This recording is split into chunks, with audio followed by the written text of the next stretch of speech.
Good day. I am Rochelle P. Abellera from the Epidemiology Bureau, and I am here to discuss with you the concepts on public health surveillance. At the end of this session, we hope that you, as participant, will understand the basic concepts on public health surveillance, be familiarized with the epidemic intelligence to signal for public health response model, the supporting Philippine laws on surveillance, and the processes of the two subsystems of the Philippine Integrated Disease Surveillance and Response, namely, the epidemic-prone disease case surveillance and the event-based surveillance and response. First, let's define the term surveillance.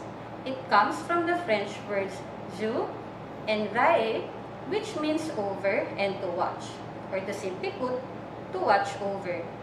And based in dictionary, surveillance means close and continuous observation of one or more persons for the purpose of direction, supervision, or control. However, in 1963, the renowned epidemiologist Dr. Alexander Lamure applied the term surveillance for a disease to mean the continued watchfulness over the distribution and trends of incidents through the systematic collection, consolidation, and evaluation of morbidity and mortality reports and other relevant data. And 5 years after, during the 21st World Health Assembly, surveillance was defined as the systematic collection and use of epidemiologic information for the planning, implementation, and assessment of disease control. Now, what is surveillance through a public health approach? First, we must understand that there are various public health problems and can include infectious diseases, chronic diseases, emergencies, injuries, environmental health problems, as well as other health threats. Regardless of the topic, we take the same approach to a public health problem by following 4 general steps. First, we ask, what is the problem? We use surveillance to this approach. In public health, we identify the problem by using surveillance systems to monitor health events and behaviors occurring among a population. The next question is, what is the cause of the problem?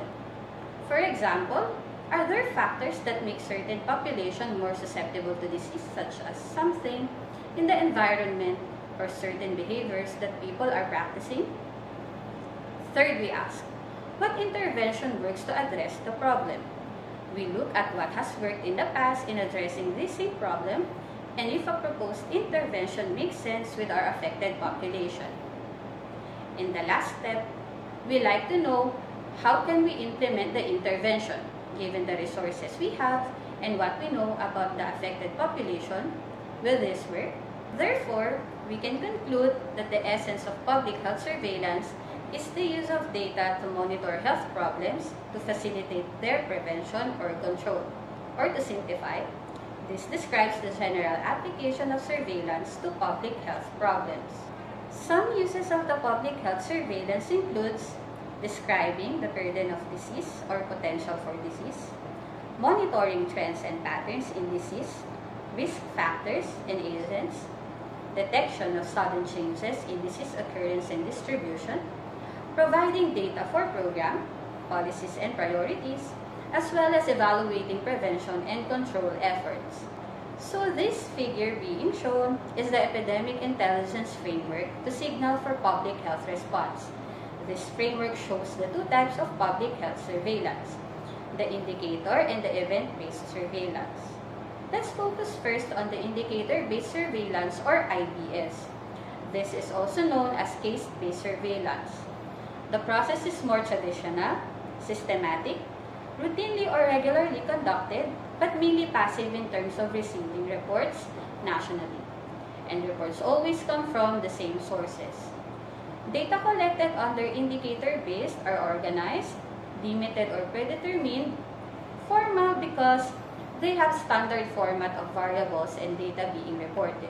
Thus, data are trusted and reliable since it comes from same sources, which are mainly composed of health facilities.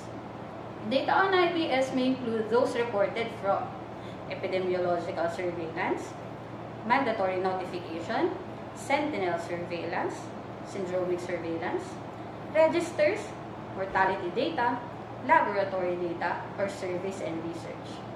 These data are then transformed to reports that could monitor disease trends and health programs, describe chronic pathologies, or contribute information on burden of diseases, health program planning, and implementation.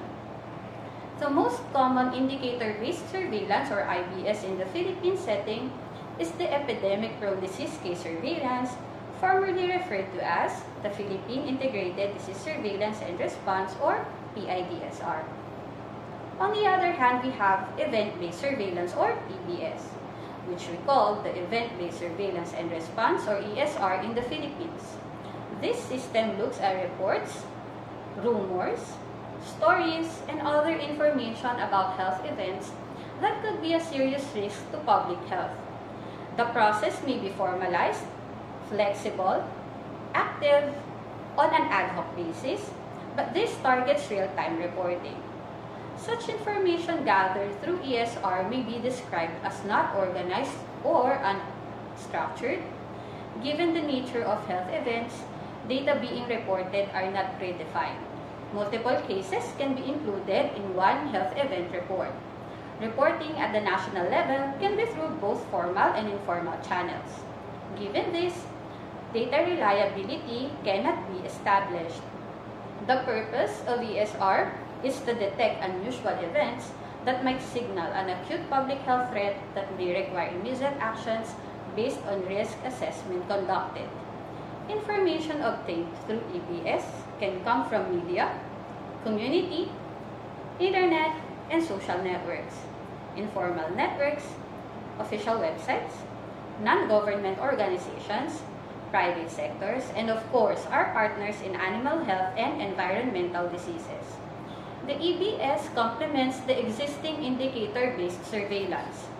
Both systems require confirmation and verification of the reported diseases and events to detect signal of public health alert for further assessment. Thorough assessment will be done so that immediate decisions and actions are made.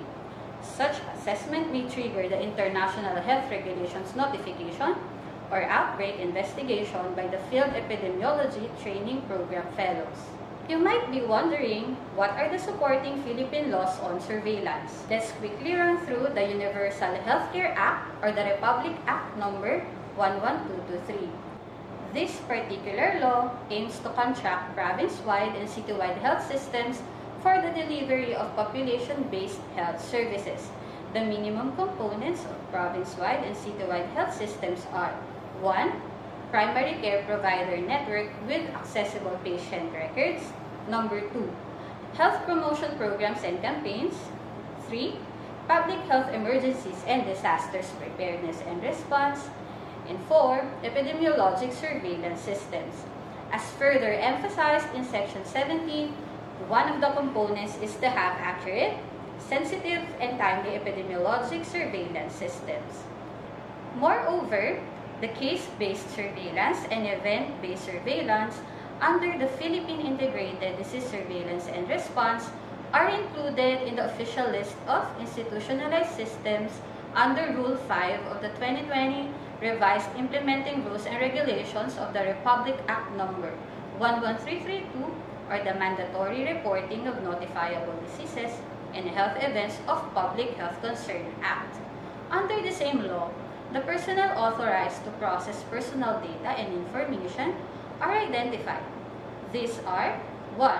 The Municipal Health Officer of the Rural Health Unit or Municipal Health Office, the City Health Officer of the City Health Office, the Provincial Health Officer of the Provincial Health Office as applicable.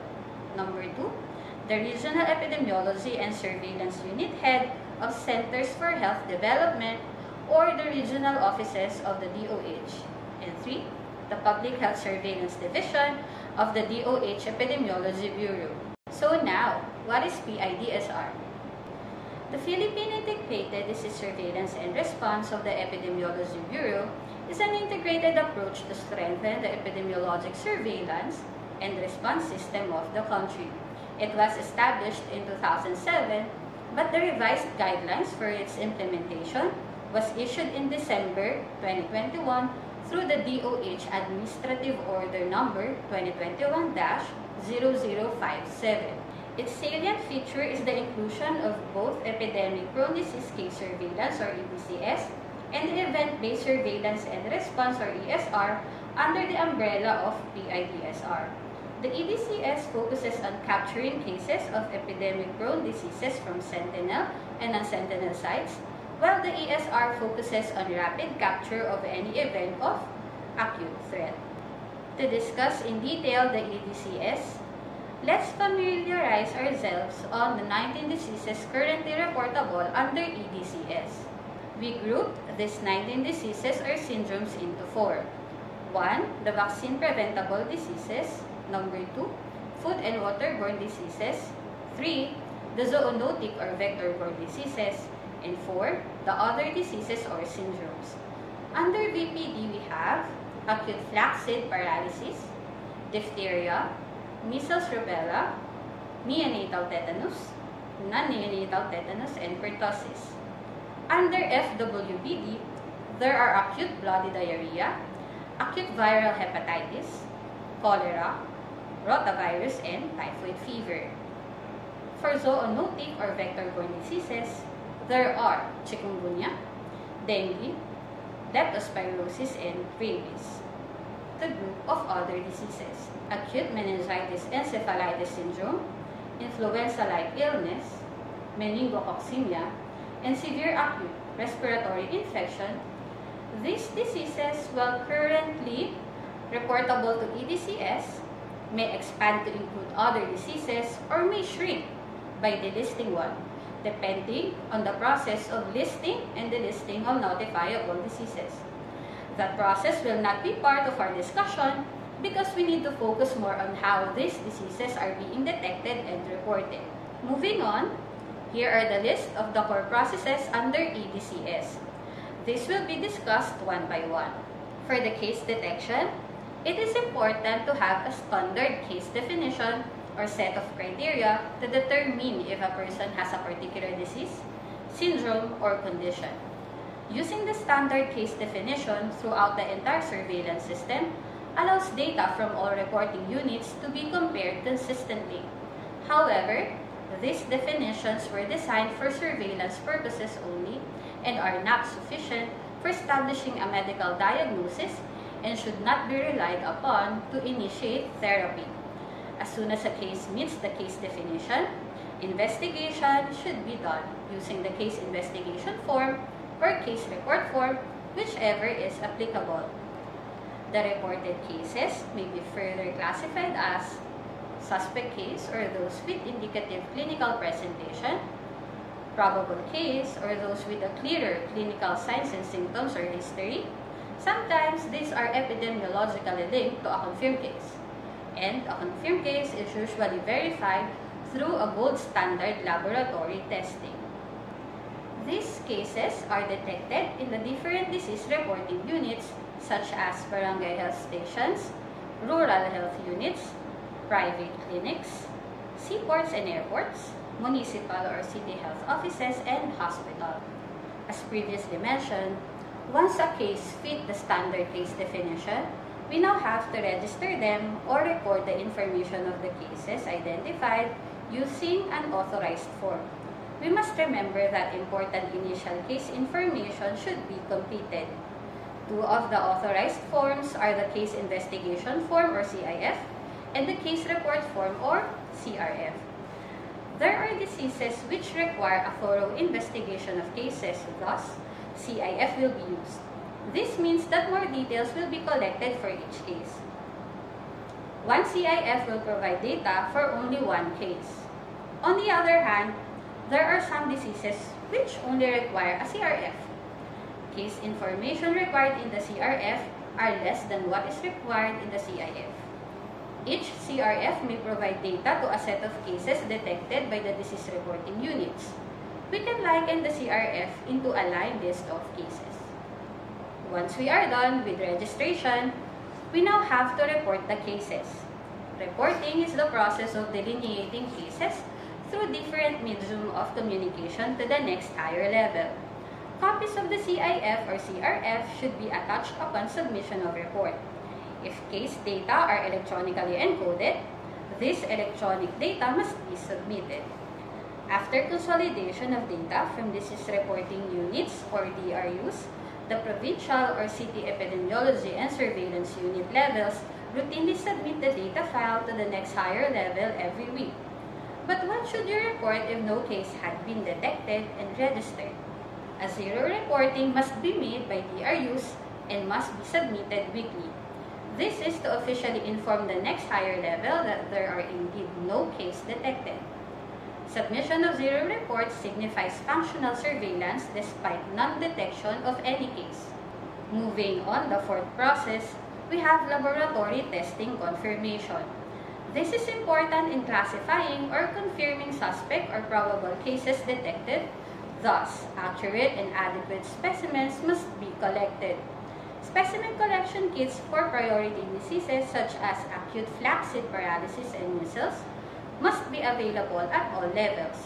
The reference and subnational laboratories must be immediately informed about specimens submitted and in return must inform the epidemiology and surveillance units or ESUs and DRUs of specimens received or accepted by them. We're on the halfway discussing the EDCS core processes. So what will you do with your filled out CIF or CRF? You should enter or encode this data, clean, and merge them using available information system, internet connection if system is online, and other software applications such as Excel or Stata. This will transform your collected data into a clean database that you can use for analysis and report generation. Data management also includes archiving, where all surveillance data are properly stored and protected. Also, surveillance databases are considered raw products of the health information system and are of little value unless they are sorted out, verified, checked and certified correct, organized and analyzed. It is therefore advised to have a regular data reconciliation coordinated by the higher reporting level. For example, a data reconciliation can be organized by the Epidemiology Bureau with the Regional Epidemiology and Surveillance Units or RESUs, while RESUs can organize their own with the provincial and city ESUs, and so on. With your database ready, you can now do analysis, interpretation, and generate report. This is to transform data into useful information to establish trends, identify patterns of disease, recognize at-risk groups, and evaluate possible epidemic. This process provides foundation by which sound public health measures are developed and implemented. Simple analysis or descriptive analysis provides information by time, place, and person, or analysis by TPP. This is a sample analysis of data by time. It can provide you information on clustering or disease patterns in different time intervals such as weeks, months, or years. For the time element, depending on what you need to show, you can refer to the date onset, admission, report, or specimen collection. This graph shows the number of AFP cases reported by date of paralysis onset per morbidity week. When we analyze by place, you can see where there might be possible disease clustering. You can also observe the pattern of transmission as to place or the extent of disease occurrence or outbreaks. Key variables that can be used are region, province, city, municipality, barangay, or name of DRU. For this table, it provides you the number of dengue cases and deaths by region. Analysis by person shows you the profile of cases. This can analyze their age or generate information on most affected age group, sex, immunization status, or outcome. Analysis by person helps the program to create targeted prevention and control measures to the most appropriate groups. After analysis, you need to make sense of the data by interpreting the information being shown in graphs and tables. Analysis and interpretation should go hand in hand. Are you seeing a decrease in number of cases for the recent 4 weeks compared to the earlier morbidity weeks? Your analysis and interpretation of disease surveillance data must be written in a report to inform decision makers. In EDCS, reports are produced and disseminated in a weekly, monthly, and annual basis. For our 7th process, we have feedback. This reinforces participation in the surveillance system. Ideally, data is being reported from the lower to higher levels of healthcare system, and feedback usually goes from higher to lower level. Simply, when you acknowledge the submission of data that you receive, as to its completeness and timeliness, it is an example already of providing feedback. You can do feedback through verbal or written means. As diseases reported under this system have the potential to cause clustering or outbreak, epidemic response is also part of the EDCS core process. While this topic can be broadly discussed in other modules, I would like to go over some concepts that you might encounter or to repeat the information you already know. In detection of epidemic, all suspected epidemics, including unofficial reports, shall be assessed. Promptly verification can be done by the municipal or city health offices upon detection or receipt of reports on epidemic and must notify the next higher level. Declaration of an epidemic must be supported by sufficient scientific evidences, and epidemic response team may be activated for containment. For our last process, we have monitoring and evaluation. Monitoring tracks the progress of implementation of target surveillance indicators, example of which is the non-polio AFP reporting rate. Monitoring also goes for the system, where we need to ensure the targets are achieved in a timely manner. This enables us to identify gaps early on, so corrective measures can be instituted in a timely manner. By evaluating, we can ensure that surveillance system meets its objectives. This can document the performance status or system changes. This also identifies gaps and enabling factors that could guide us for continuous system improvement. Lastly, evaluation ensures that surveillance adheres to the high standard of implementation through established surveillance system indicators.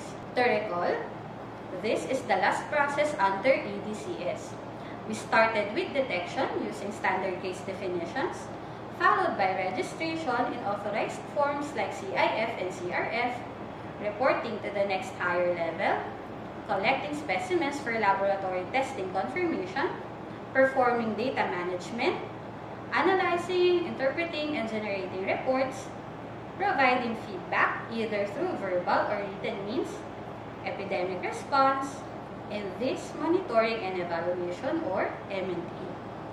Remember, data are the raw products of the health information system and are of little value unless they are sorted out, verified, checked and certified correct, organized, and analyzed. Therefore, it is important to process the data and generate information for appropriate public health action. And I would like to leave you with a quote from an American computer programmer, Mr. Moran. You can have data without information, but you cannot have information without data. So both of these are important to the public health surveillance. Thank you very much. Good day. This is Marichela Blanco from the Epidemiology Bureau. I hope you still have some energy to continue. Since you now understand the general concepts of public health surveillance and the processes being undertaken by the epidemic-prone disease case surveillance, I will continue to discuss the event-based surveillance and response, or the ESR. ESR captures all types of events of public health concern. It detects rare and new events not specifically included in EDCS. It also immediately verifies, assesses, and notifies offices for appropriate response on prevention and control. ESR monitors the status of health events and provides information for international health regulations notification. ESR employs 6 standard core processes that are followed at all levels of implementation. This includes capture, verification, filter, assessment, response, and information dissemination and feedback. Capture. This process involves early reporting of a health event regardless of veracity through different sources. Early capture of all possible health events is crucial so that missed opportunity to respond to events with public health importance is kept to a minimum. Rumors that may present possible health risks will not be ignored and will be investigated by health authorities.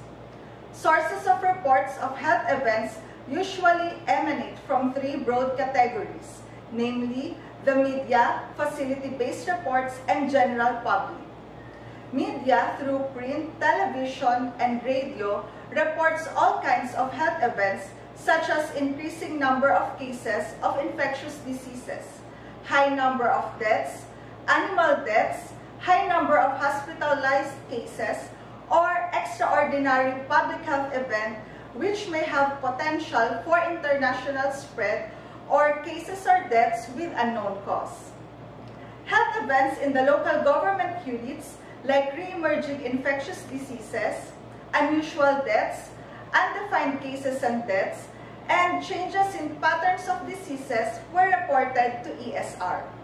Other health events like laboratory accidents, which may involve infectious agents, high number of admitted cases or deaths caused by infectious agents, and toxic chemical, radioactive, and environmental accidents that were captured by different DOH and other attached and partner agencies were also reported to ESR. Lastly, any private citizen can call the DOH hotline numbers and will be referred to ESR.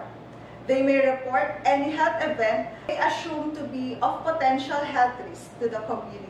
There are 2 types of capture, namely active and passive. Active, it is the purposeful gathering of health events by the ESR officers through surfing the internet and other media sources through television, radio, and print, or conducting records review and active case finding. Passive, this is where the ESR officers coordinates with the reported health events by the different health facilities, partner agencies, and local government units through email, fax, phone calls, or text messages. Health events may also be captured passively as media people may report it through phone call or text message. Basic information should be gathered and describe the event in terms of person, time, and place. Verification is the process by which a health event is verified as true and not mere rumor. It includes substantiating report and confirming basic information about time, place, and person with the informant, if possible, from a trained health personnel. It must be done within 24 hours from date and time of capture. Filter is the process of reviewing which health events are acute public health threats that warrants further investigation or immediate response and reportable to ESR. True health events that will not fall under the following criteria will be tagged as filtered health event: a known illness and unusual event, high mortality or morbidity, international disease spread, interference with travel or trade, disease for elimination or eradication, suspected, accidental, or deliberate biologic and chemical threats, animal or environmental hazards that pose public health threat, and any health event that warrants further investigation. Assessment is the process by which the available information about a verified health event is analyzed and looked into whether it is a public health risk, as to public health impact, need for assistance, and assessment for response strategy requirements within 48 hours time period. The assessment will be done by the assessment team. Health events were classified as to levels of concern. public health event of local, regional, and national concern, and public health emergency of international concern. Assessment and notification of health events should follow the use of Annex 2, Decision Instrument for Assessment and Notification of Events that may constitute a public health emergency of international concern of the international health regulations. The following questions should be answered based on the available data. Answering yes to any two criteria requires notification to World Health Organization. Response is the process where actions and decisions are carried out immediately after capturing a health event. It includes verification of field investigation of health events through coordination with local health authorities and may vary according to the level and capacity of the agencies and institutions involved. Details of all actions undertaken and decisions made during the response activity should be documented. This will serve as reference document for future outbreak or event investigations. Feedback and timely information dissemination to stakeholders such as reporting sources, people and organizations involved in response and policymakers are important. ESR reporting forms are used in dissemination of captured health events to stakeholders.